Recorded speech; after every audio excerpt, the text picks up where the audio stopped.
Hello အားလုံးပဲမင်္ဂလာပါရှင်ကျွန်မက Alex ပါကျွန်မဒီနေ့ဝေမျှပေးခြင်းတဲ့အကြောင်းအရာကတော့ဒီအခုခေတ်နောက်ပိုင်းလူငယ်တော်တော်များဟာဆိုလို့ရှိရင်တို့ကဒီကျောင်းစာတစ်ဖက်နဲ့ full time အလုပ်လုပ်နေတဲ့လူငယ်တွေအများကြီးရှိပါတယ်ဆိုတော့ကျွန်မတို့ကျောင်းစာတစ်ဖက်နဲ့ full time အလုပ်လုပ်နေတဲ့အချိန်မှာဘယ်လိုမျိုးကိုယ့်ရဲ့ဒီ work နဲ့ကိုယ့်ရဲ့education နဲ့ပတ်သက်ပြီးတော့ life balance ဖြစ်အောင်ဘယ်လိုလုပ်ကြမလဲဆိုတာကိုကျွန်မရဲ့အတွေ့အကြုံအရဝေမျှပေးသွားမှာဖြစ်ပါတယ်ဆိုတော့ဒီလူတော်များဟာပေါ့နော်အချိန်ပြည့်အလုပ်လုပ်နေတဲ့အတော်တွင်းမှာဆိုလို့ရှိရင်စာအုပ်ဘယ်လိုမျိုးပြန်ပြီးတော့လှည့်ကြည့်နိုင်မှာလဲဘယ်လိုမျိုးစာလုပ်ကြမှာလဲဆိုတဲ့အမေးများတဲ့မိခွန်းလေးတစ်ခုဖြစ်ပါတယ်ဆိုတော့ကျမရဲ့အတွေ့အကြုံရဆိုလို့ရှိရင်တော့ကျမလည်းfull time အလုပ်လုပ်နေတဲ့လူငယ်တစ်ယောက်ဖြစ်တယ်ဒါပေမဲ့ကျမတို့ကအရန်တော့ perfect တော့ဖြစ်မနေဘူးပေါ့နော်တခါလေကျမတို့စာတွေပုံမှန်မလေ့လာနိုင်တဲ့အချိန်တွေရှိတယ်။အရန်ပင်ပန်းတဲ့အချိန်တွေလည်းရှိခဲ့ပါတယ်။ဒါပေမဲ့ကျမတို့ဒီစာတွေလေ့လာနေတဲ့အချိန်အလုပ်လုပ်နေတဲ့အချိန်မှာဟိုဘက်ဒီဘက်ကလည်းလိဟာမှုမရှိရလေအောင်ကျမတို့ consistency ဖြစ်ဖို့တော့လိုပါမယ်။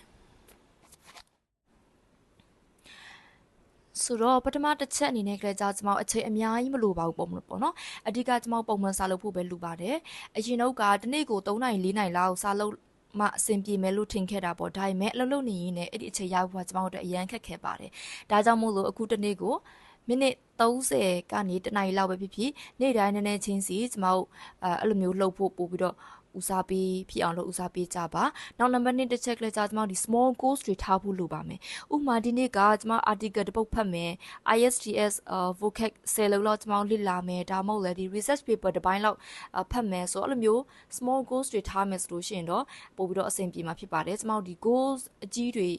ထားဖို့မလိုဘူးပေါ့နော်ဆိုတော့နံပါတ်3တစ်ချက်ကလေးကျမတို့ deck time တွေကိုကျမအသုံးချတတ်ဖို့လိုပါမယ်ဥပမာအလုပ်သွားတဲ့လမ်းမှာနားချိန်တွေမှာဒီ postcard တွေနားထောင်တာဖြစ်ဖြစ်ဒီ article ဖတ်တာမျိုးဒီမှာလုပ်လို့ရပါတယ်။ဒီနေ့မှာ15မိနစ်သို့မဟုတ်မိနစ်20လောက်အဲ့လိုစုလိုက်မယ်ဆိုလို့ရှိရင်တော့ကျွန်မအများကြီးဖြစ်သွားတယ်ပေါ့နော်။ဆိုတော့နောက်နံပါတ်4တစ်ချက်ကလေးကျွန်မ perfect ဖြစ်နေဖို့တော့ကျွန်မကြိုးစားဖို့မလိုပါဘူး။အချို့နေ့တွေမှာဆိုလို့ရှိရင်အရင်ပိန်ပန်းပြီးတော့စာမလုပ်ချင်ဘူးဆိုရင်လေကိုအရင်ဖိအားပေးစရာမလိုပါဘူး။ဒီနေ့မလုပ်ဖြစ်တာငါအဆင်ပြေပါတယ်ဒါပေမဲ့အရင်ရေးကြည့်တာကနောက်ရက်ဒီမှာကျမတို့အချိန်မီပြန်ပြီးတော့စနိုင်ဖို့လိုပါမယ်။နံပါတ်5တစ်ချက်ကလေးကျတော့ကျမတို့ဘာကြောင့်စာလေ့လာနေရလဲဆိုတာကိုသတိရနေရမယ်ပေါ့နော်ဆိုတော့ကျမအတွက်ကလေးကြောင့်စာလေ့လာတာ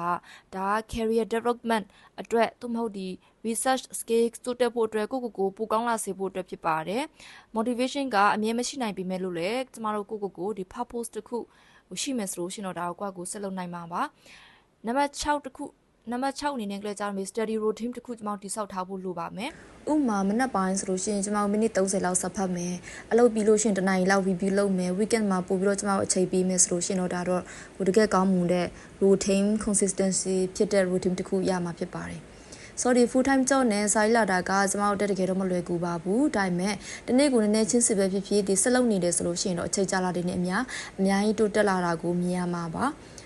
ဒီ vlog ကနေတစ်စင်းတစ်ခုခု motivation ရမယ်လို့လည်းကျမမျှော်လင့်ပါတယ်အားလုံးကျေးဇူးများတင်ပါတယ်